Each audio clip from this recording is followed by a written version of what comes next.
स्वागत है आपका अपने चैनल एके एजुकेशन जोन पे। आज हमारा टॉपिक है टर्मिनोलॉजी।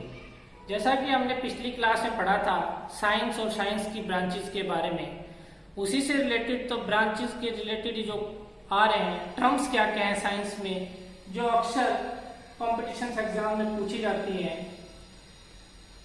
वो मैं आपको अभी एक्सप्लेन करता हूँ एक एक। पहली टर्म फाइटोलॉजी। फाइटोलॉजी का मतलब है study of algae, study of algae. Mycology, mycology study of fungi, फफूंद। Lichenology study of lichen. Virology study of virus, जो एट प्रेजेंट हम उस चीज से जूझ भी रहे हैं, कोविड-19 जो एक वायरस है। Histology study of tissue. Cytology study of cell, cell cytology, histology tissue.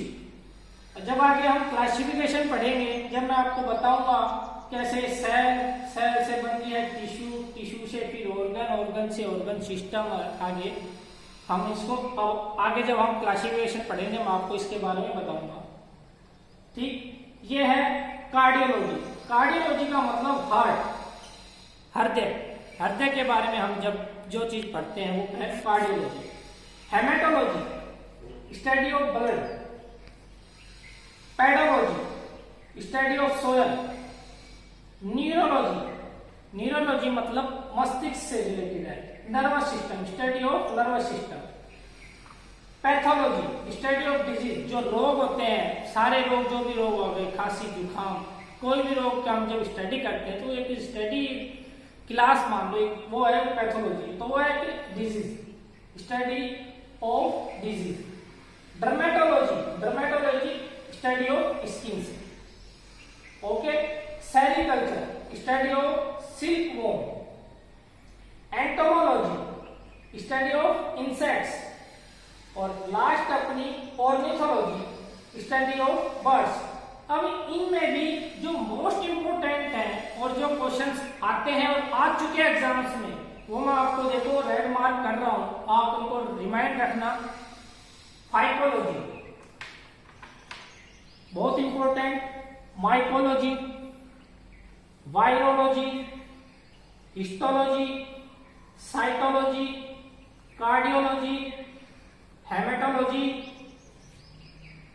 और अब इसमें अगला आता है एंटोमोलॉजी और ऑर्निथोलॉजी। ये मोस्ट इंपोर्टेंट ब्रांचेज है जिस अक्सर एग्जाम में आ चुकी, आपने बहुत से एग्जाम में देखी होगी, और नहीं देखी तो आगे एग्जाम में देखोगे।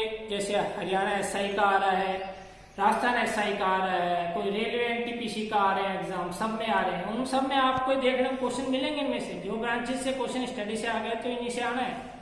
अब इनमें ये कंप्लीट नहीं हुई, अभी इनमें और भी हैं। अब अभी हम इसको अगली मतलब और बताएंगे। अभी 10 और 15 और इसके ब्रांचेस मैं अभी बताऊंगा आपको, 10-15 ब्रांचेस और बताएंगे।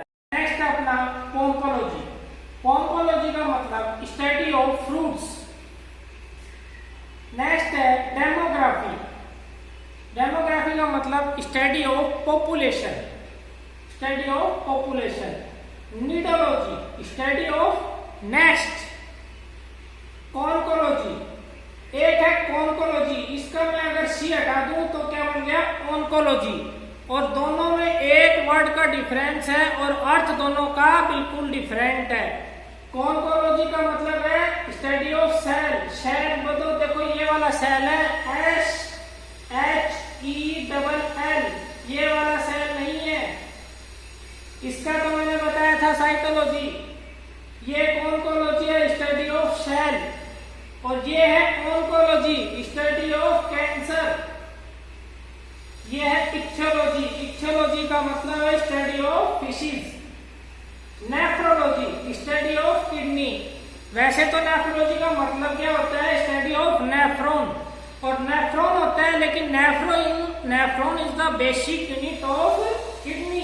इसलिए हम इसको हम ये भी कह सकते हैं कि ये किसकी स्टडी होगी, किडनी की स्टडी होगी। अगली है सिस्मोलॉजी। सिस्मोलॉजी का मतलब स्टडी ऑफ अर्थक्वेक। जो भूकंप आते हैं उनकी स्टडी को क्या कहते हैं, सिस्मोलॉजी।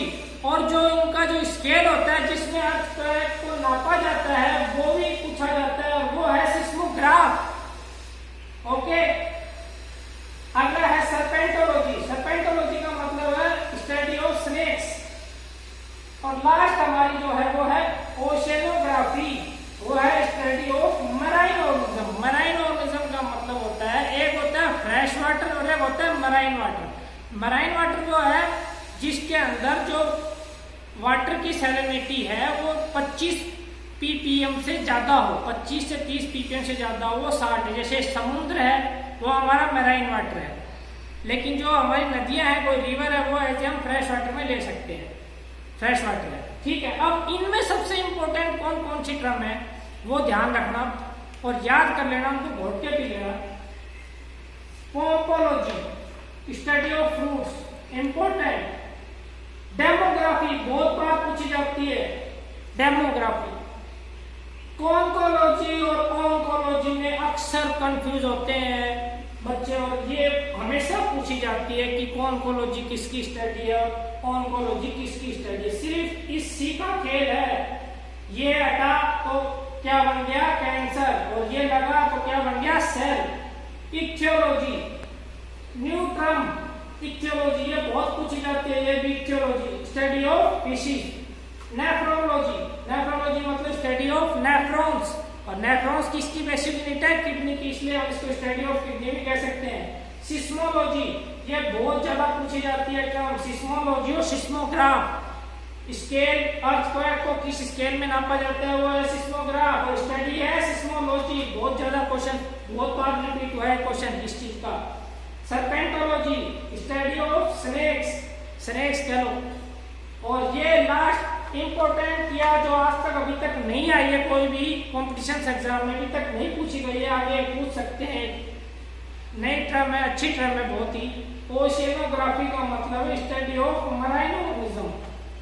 ठीक है दोस्तों, ये तो होगी हमारे स्टडी से रिलेटेड, जो भाई स्टडी ऑफ किसकी स्टडी क्या है, टर्मिनोलॉजी। अब हम कुछ टर्म्स की बात करेंगे, नेक्स्ट क्लास में हम बात करेंगे इंस्ट्रूमेंट्स की बात करेंगे, जैसे एमीटर है, वोल्टमीटर है, कौन सा इंस्ट्रूमेंट किसके यूज होता है, ओडोमीटर क्या है, और कुछ हम फोबिया की बात करेंगे। जैसे अगर हाइड्रोमीटर का मतलब हम किस चीज से, हाइड्रोमीटर वो मतलब वाटर, मतलब हम कुछ फोबियाज की बात करेंगे कि भाई किसी से हमको डर लगता है तो उस फोबिया को क्या कहते हैं, पानी से डर लगता है तो उसको क्या कहते हैं, वाटर से और एयर से लगता है तो एयर को क्या कहते हैं, डर से डर लगता है तो उसको क्या कहते हैं, फोबोफोबिया, डर से डर लगना।